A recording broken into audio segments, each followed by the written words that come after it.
नमस्कार दोस्तों, civil services aspirant आपके लिए मैं आज जनरल साइंस से डाइजेस्टिव सिस्टम से पूछे गए उन महत्वपूर्ण प्रश्नों को लेकर आया हूं जो सिविल सर्विसेज में 2000 से लेकर 2019 तक पूछे गए हैं। सिविल सर्विसेज एग्जाम से मेरा मतलब है जो स्टेट लेवल एग्जाम होते हैं, चाहे उत्तर प्रदेश हो, बिहार हो, झारखंड हो, उत्तराखंड हो, इन डिफरेंट जगहों पे स्टेट लेवल एग्जामिनेशन जो पब्लिक सर्विस कमीशन के होते हैं उनमें क्या क्वेश्चन पूछे गए हैं जनरल साइंस के स्पेशली डाइजेस्टिव सिस्टम से, वो मैं डिस्कस करूंगा। तो आइए शुरू करते हैं क्वेश्चंस को। देखिए, पहला क्वेश्चन है BPSC Bihar public service commission के प्री एग्जाम 2019 में पूछा हुआ है। ग्लूकोज का सूत्र है C6H22O11। अब इसमें से मैं 1 मिनट जरा पॉइंटर ले लेता हूं ताकि थोड़ा आसान हो जाए मेरे लिए और आपके लिए भी दिखाई देगा। ओके, ये देखिए, ये डिफरेंट गलत दिए हुए हैं, ये नहीं होता। ग्लूकोज होता है C6H12O6, तो ये ऑप्शन आपका सही है, बाकी ये भी आपका गलत है। तो यहां पर आपका ये सी ऑप्शन सही होगा। मनुष्य की मुख गुहा यानी कि माउथ कैविटी में निम्न में से किसका पाचन डाइजेशन स्टार्ट हो जाता है? तो माउथ में एक्चुअली सलाइवा प्रेजेंट होती है और सलाइवा में हमारे जो है एमाइलेज एंजाइम होता है जो कार्बोहाइड्रेट का पाचन करना शुरू कर देता है। तो कार्बोहाइड्रेट का डाइजेशन यहाँ स्टार्ट हो जाता है मुंह से ही, क्योंकि लार में हमारी जो सलाइवा है उसमें एमाइलेज एंजाइम होता है जो कार्बोहाइड्रेट के पाचन के लिए रिस्पॉन्सिबल होता है। तो यहाँ पे कार्बोहाइड्रेट उसका उत्तर होगा। जस्टिफिकेशन आप वीडियो को आराम से रोक कर पढ़ सकते हैं, जो मैंने कहा वो लिखा हुआ है। एमपीपीएससी 2019 में पूछा हुआ है Madhya Pradesh public service commission के प्री एग्जाम में। आइए तीसरा देखते हैं। कॉलम वन को कॉलम 2 से सुमेलित कर नीचे दिए गए कूटों की सहायता से उसका उत्तर चुनिए। अब देखिए यहाँ पे क्या है, कॉलम 1 सिंपल शुगर दिया हुआ है, फल शर्करा यानी फ्रूट शुगर, दूध शर्करा यानी कि मिल्क शुगर, चीनी यानी कि जो आप यूज करते हो चीनी जो घर में, स्टीविया, तो ये दिया हुआ है। सिंपल शुगर को हम लोग एक्चुअली ग्लूकोज कहते हैं, ठीक है। फल शर्करा हमारा जो है फ्रक्टोज होता है, दूध शर्करा हमारा जो है लैक्टोज होता है, चीनी जो है सुक्रोज कहलाती है, और स्टीविया एक आर्टिफिशियल स्वीटनर है। तो इसके अकॉर्डिंगली अगर आप आंसर देखेंगे तो नीचे दिए गए कूटों में ये उत्तर आपका सही होगा। ओके, आइए आगे बढ़ते हैं। आरएस आरटीएस में ये क्वेश्चन पूछा हुआ था 2018 में। क्वेश्चन नंबर 4 देखिए, आरओ प्री 2017 में पूछा हुआ है। निम्नलिखित में से कौन सा एंजाइम प्रोटीन के अमीनो एम्लों में विघटित करता है या ब्रेक डाउन करता है? कौन सा एंजाइम प्रोटीन को एक्चुअली ब्रेक डाउन करता है? तो यहाँ पे देखिए पेप्सिन, कैक्टस, यूरिएज, जाइमेज। कैक्टस तो एक एंजाइम है ही नहीं, तो यहाँ जो पेप्सिन दिया हुआ है, पेप्सिन का काम है प्रोटीन का पाचन करना, जो कि जनरली हमारे स्टमक में प्रेजेंट होता है और प्रोटीन का डाइजेशन हमारे स्टमक से स्टार्ट हो जाता है। पित्ताशय में उपस्थित, पित्ताशय का मतलब होता है गाल ब्लैडर, पत्थर का मतलब होता है स्टोन ना। लोग अक्सर कहते हैं गाल स्टोन, गाल ब्लैडर स्टोन, हमारे गाल ब्लैडर में स्टोन है। निम्नलिखित में से किसका पाचन प्रभावित करता है? तो एक्चुअली गाल ब्लैडर में जो है जो बाइल होती हैं जो बनाई जाती हैं लीवर के द्वारा, वो वहाँ स्टोर होती हैं और उसका सिक्रीशन, स्लो सिक्रीशन होता है, जिसकी वजह से फैट का डाइजेशन होता है। लेकिन अगर ये पत्थर उसके मुख पे या उस गाल ब्लैडर में इकट्ठे हो जाते हैं तो यहाँ से उस पित्त का या उस बाइल का सिक्रीशन बहुत प्रभावित होता है, जिससे कि वसा का पाचन ठीक ढंग से नहीं हो पाता है। तो यहाँ पे आप जस्टिफिकेशन पढ़ लीजिए। पित्ताशय यकृत से उत्पन्न पित्त का भंडारण करता है। पित्ताशय के अंदर पित्त अवयवों के संघनन से बना हुआ रवकृत जमाव ही पित्त की पथरी है और यही वसा के पाचन में अवरोध उत्पन्न करता है। तो अगर पत्थर बन गया, अगर स्टोन बन गया है तो वो फैट का डाइजेशन नहीं होने देगा, बहुत दिक्कत करता है। तो Madhya Pradesh public service commission 2016 में ये क्वेश्चन पूछा हुआ था। Uttar Pradesh public service commission mains 2016 का ये क्वेश्चन देखिए, लिपिड्स का पाचन निम्नलिखित में से कुछ की उपस्थिति में होता है? पित्त अम्ल, लाइपेज और पेप्सिन। तो अभी तो आपने सुना कि पित्त अम्ल के बिना तो लिपिड का पाचन नहीं होगा, साथ में लाइपेज एंजाइम भी बहुत ज़्यादा सहायक होती है। पेप्सिन एक्चुअली प्रोटीन के डाइजेशन के लिए रिस्पॉन्सिबल होता है। तो यहाँ पे केवल 1 और 2 सही हैं। क्वेश्चन नंबर 7 देखिए, मानव शरीर की सबसे बड़ी ग्रंथि कौन सी है, यानी कि largest gland of the human being.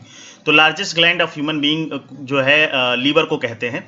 तो लीवर यानी कि यकृत हमारा लार्जेस्ट ग्लैंड है। तो एमपीपीएससी 2016 में ये भी क्वेश्चन पूछा हुआ है। देखिए, Bihar public service commission pre 2015 में पूछा है, यकृत और मांसपेशी में ऊर्जा जमा होती है। ऊर्जा का मतलब है एनर्जी, एनर्जी के रूप में कहाँ पे हमारे स्टोर हो सकती है, एनर्जी के फॉर्म में स्टोर होती है। तो जैसे ग्लूकोज, जब भी हम बहुत अधिक मात्रा में ग्लूकोज को खाते हैं और ग्लूकोज हम लेते हैं, तो ग्लूकोज हमारे मांसपेशियों में जब हमारी आवश्यकता से अधिक होता है तो हमारी मांसपेशियों में और हमारे यकृत यानी कि लीवर में, तो लीवर और muscle is the storage centre for the glucose. और ग्लूकोज ग्लूकोज के फॉर्म में नहीं बल्कि ग्लाइकोजन के फॉर्म में स्टोर होती है। तो ग्लाइकोजन के रूप में स्टोर होती है। शरीर में उपस्थित अतिरिक्त ग्लूकोज हमारी मांसपेशी और यकृत में ग्लाइकोजन के रूप में भंडारित होते हैं। क्वेश्चन नंबर 9 देखिएगा, शरीर में अतिरिक्त ग्लूकोज ग्लाइकोजन में परिवर्तित होकर भंडारित रहता है। अब ये देखिए झारखंड पीसीएस 2013 में पूछा हुआ है, तो अभी आपने पढ़ा कि लीवर में और इस मसल्स में, तो मसल्स नहीं ऑप्शन दिया हुआ है, तो लीवर ऑप्शन यहाँ पे सही होगा। क्वेश्चन नंबर 10 देखते हैं। देखिए बहुत बार पूछा हुआ है, इतनी बार पूछा हुआ है, मैं 2000 पहले का नहीं लिया हूँ, 2000 के बाद जितने भी एग्जाम में पूछा गया उसको लिया हूँ। एंजाइम मूलतः होता क्या है? तो एंजाइम मूलतः एक प्रोटीन है। सभी प्रोटीन एंजाइम नहीं होते, लेकिन सभी एंजाइम प्रोटीन होते हैं, लेकिन एक एक्सेप्शन इसका है, वो है राइबोजाइम। राइबोजाइम एक एंजाइम है, लेकिन वो एक आरएनए है, राइबोन्यूक्लिक एसिड है। तो सारे एंजाइम, जितने भी एंजाइम हैं, बस एक ही एक्सेप्शन है राइबोजाइम, सभी एंजाइम प्रोटीन होते हैं, याद रखिएगा।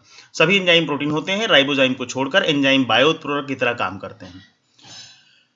आरएएस आरटीएस प्री 2013 में पूछा हुआ है, एंजाइम तथा उसके कार्यों को सही जोड़े का चयन करें। अम्लीय फास्फेट, सूत्र कणिका चिन्ह किण्वन जो ऑक्सीकारक कार्यों में से संबंधित हो। मतलब क्या है इसका? एसिडिक फास्फेट्स का फंक्शन क्या है? अब किण्वन का मतलब क्या होता है? फर्मेंटेशन, ठीक है ना। तो के जो मेनली ऑक्सीडेशन के लिए रिस्पॉन्सिबल है। आगे पढ़ते हैं। ई कोलाई प्रतिबंधित इंडोन्यूक्लियस 2 डीएनए के विशिष्ट स्थलों पर काटने के लिए। तो ये तो बिल्कुल सही है कि ई कोलाई से ही इंडोन्यूक्लियस 2 निकाला जाता है, जिसको हम लोग रिस्ट्रिक्शन एंजाइम कहते हैं।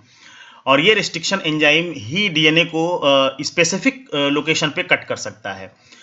एक्रोसिन अंडे के कार्टिकल नहीं, एक्रोसिन ये भी गलत है। सक्सिनिक डिहाइड्रोजिनेज लाइसोसोम चिन्हक नहीं भाई, ये सक्सिनिक डिहाइड्रोजिनेज यहाँ नहीं यूज होता है। वो सक्सिनिक एसिड को चेंज करने में यूज किया जाता है, यानी कि जब आप क्रेब्स साइकिल पढ़ेंगे तो वहाँ पे आपको मिलेगा। तो यहाँ पे सेकंड ऑप्शन ही सही है। ई कोलाई प्रतिबंधित इंडोन्यूक्लियस 2 डीएनए के विशिष्ट स्थलों पर काटने के लिए उपयोग में लाया जाता है। क्वेश्चन नंबर 12 देखिए, झारखंड पीसीएस प्री 2013 में पूछा हुआ है, निम्नलिखित में से कौन सा लार की सहायता से पच जाता है? तो हमने बताया कि कार्बोहाइड्रेट का पाचन, यानी कि जो हमारे जैसे हम रोटी खाते हैं तो रोटी में कार्बोहाइड्रेट होता है, चावल में कार्बोहाइड्रेट होता है, तो उसका पाचन मुख से ही शुरू हो जाता है। और मुख में जो लार होती है, हमारे लार में जो एमाइलेज एंजाइम होती हैं वो इसके पाचन के लिए रिस्पॉन्सिबल होती हैं।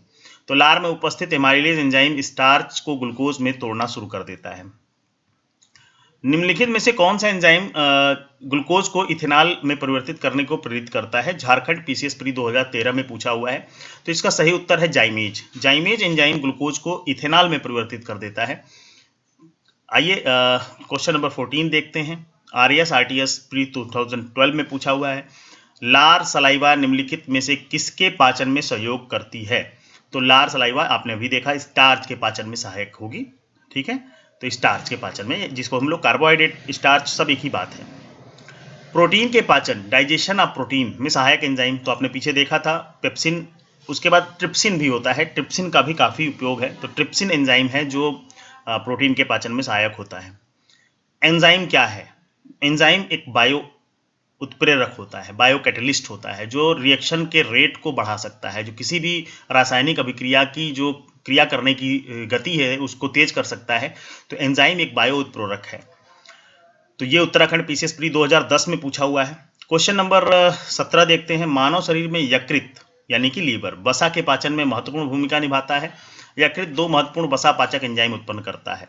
अब देखिए कथन और रीजन दोनों सही हैं और सही एक्सप्लेनेशन है, ये नीचे कूटों में दिया हुआ है। पहला ऑप्शन, दूसरा ऑप्शन कि दोनों सही है लेकिन सही कारण नहीं है। ए सही है परंतु आर गलत है, ए गलत है परंतु आर सही है। अब इसमें देखिए कथन ए तो सही है, लेकिन कथन 2 बिल्कुल सही नहीं है, क्योंकि यकृत किसी भी एंजाइम का फॉर्मेशन नहीं करता है, एंजाइम उत्पन्न नहीं करता है।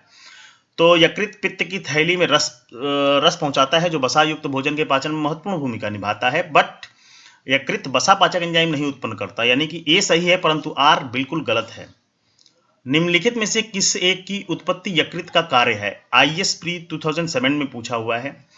यकृत में लाइपेज, यूरिया, प्लाज्मा, HCl। अब देखिए यहाँ यूरिया बनता है, यूरिया साइकिल चलती है हमारे लीवर में और यूरिया का फॉर्मेशन होता है जिसको हम लोग एक्सक्रीट आउट करते हैं अपनी बॉडी से। तो मेनली आपका जो ये यकृत है जिसको हम लोग लीवर कहते हैं, यूरिया का फॉर्मेशन करता है। तो यहाँ पे सही उत्तर हो जाएगा यूरिया। क्वेश्चन नंबर 19 देखिए, मानव तंत्र में निम्नलिखित में से कौन सा एक पाचक एंजाइम नहीं है? पाचक एंजाइम नहीं है मतलब एंजाइम नहीं है। ट्रिप्सिन, गैस्ट्रिन, टाइलिन और पेप्सिन। गैस्ट्रिन जो होता है एक हार्मोन होता है। ट्रिप्सिन प्रोटीन को पाचन करता है। टाइलिन आपका जो है सलाइवा में मिलता है। पेप्सिन स्टमक में मिलता है जो प्रोटीन का पाचन करता है। ये सब डाइजेस्टिव एंजाइम्स हैं, लेकिन गैस्ट्रिन एक हार्मोन होता है। तो गैस्ट्रिन एक हार्मोन है जबकि बाकी सब एंजाइम हैं। आईएएस प्री 2007 में ये भी क्वेश्चन पूछा हुआ है, मानव शरीर के पुच्छ यानी कि अपेंडिक्स कौन सी संरचना में संलग्न होता है? तो आप जब देखेंगे मानव शरीर की संरचना और फिजियोलॉजी पूरी देखेंगे, डाइजेस्टिव सिस्टम देखेंगे, तो जो लार्ज इंटेस्टाइन होता है जिसको हम लोग बृहदांत्र कहते हैं, उसमें एक भाग लगा होता है जो जनरली एक तरह से माने तो वो हमारा अवशेषी अंग है। तो मानव शरीर में स्थित पुच्छ लार्ज इंटेस्टाइन में स्थित एक अवशेषी अंग होता है। ठीक है, देखिए आईएएस प्री 2007 में ये भी क्वेश्चन पूछा हुआ है, मानव शरीर के क्षुद्रांत में 3 रचनात्मक भागों की लंबाई का कौन सा सही ह्रासवन क्रम है? डिक्रीजिंग ऑर्डर है। अब अगर स्मॉल इंटेस्टाइन के पार्ट को हम लोग देखेंगे तो स्मॉल इंटेस्टाइन के 3 पार्ट होते हैं, डियोडिनम, जेजुनम और इलियम। डियोडिनम को हम लोग कहते हैं ग्रहणी, जेजुनम को कहते हैं मध्यांत्र और जो इलियम है उसको हम लोग कहते हैं शेषांत्र। अब ये कह रहा है कि सही लंबाई के माध्यम से सही कौन सा है? तो अगर आप ऊपर से नीचे जाएंगे तो ग्रहणी, मध्यांत्र और शेषांत्र होगा, लेकिन लंबाई की अगर आप बात करेंगे तो लंबाई की बात करेंगे तो देखिए डियोडिनम होता है 25 सेंटीमीटर का, जेजुनम होता है 2.5 सेंटीमीटर का और शेषांत्र होता है 3.5 मीटर का। ठीक है ना, तो सबसे बड़ा तो इलियम है। अब इलियम का सबसे पहले लिख देंगे, उसके बाद आपका आ जाएगा मध्यांत्र और फिर ग्रहणी। ठीक है, ओके, 2.5 मीटर लिखा हुआ है मध्यांत्र और 2.5 सेंटीमीटर डियोडिनम। डियोडिनम की जो लंबाई होती है वो सबसे कम होती है, केवल मुड़ा हुआ भाग होता है यू शेप का। ओके, आईएएस प्री 2005 में देखिए पूछा हुआ है, कथन हमारे आहार में सभी प्रोटीनों का पाचन केवल क्षुद्रांत इंटेस्टाइन में होता है। अग्नाशय में प्रोटीनों का पाचन करने वाली एंजाइम को क्षुद्रांत में छोड़ा जाता है। अब इसमें देखिए क्या सही क्या गलत है। प्रोटीन का पाचन स्मॉल इंटेस्टाइन, प्रोटीन का पाचन तो स्टमक में भी हो जाता है, तो ए गलत है परंतु आर सही है। अग्नाशय में प्रोटीनों का पाचन करने वाली एंजाइम का क्षुद्रांत में छोड़ा जाता है। पैंक्रियाज से ही सिक्रीट होती है, पैंक्रियाज से ही फॉर्मेशन होता है और उसके बाद उसको जो है स्मॉल इंटेस्टाइन में छोड़ दिया जाता है। तो ए तो यहाँ पे दिखा हुआ है ए गलत है ना, परंतु आर सही है। ये गलत जगह पे लग गया है, ये ऑप्शन ये है, पहला बिल्कुल गलत है क्योंकि स्टमक में भी पाचन होता है। आइए आगे देखते हैं। क्वेश्चन नंबर 23 देखिए, आईएएस प्री 2005 में पूछा हुआ है, मानव शरीर सेलुलोज के पाचन में असक्षम हो। रीजन इसका दिया हुआ है, मानव शरीर में स्टार्च अपघटक एंजाइम डायस्टेज विद्यमान रहता है। तो देखिए दोनों चीजें सही हैं, ए भी सही है आर भी सही है। मानव शरीर सेलुलोज का पाचन नहीं कर सकता। सेलुलोज का पाचन केवल हमारे चौपाए कर सकते हैं जिनके में रूमेन स्टमक होता है, रूमेन्स उनको कहते हैं। जैसे हमारे गाय है, भैंस है, बकरी है, ये सब ही सेलुलोज का पाचन करते हैं। मानव शरीर में पाचन नहीं होता है, उसके लिए रूमेन स्टमक होना बहुत जरूरी होता है। तो मानव शरीर में स्टार्च अपघटक एंजाइम डायस्टेज भी विद्यमान होता है, लेकिन डायस्टेज का कोई रोल नहीं होता है सेलुलोज में। तो ए और आर दोनों सही है लेकिन सही एक्सप्लेनेशन नहीं है, तो ऑप्शन बी जो है यहाँ पे सही होगा। क्वेश्चन नंबर 24 देखिए, सामान्य मानव के संदर्भ में निम्न कथनों पर विचार कीजिए। HCl की मौजूदगी में अनुक्रिया के रूप में ग्रहणी से सेक्रेटिन उत्पन्न होता है।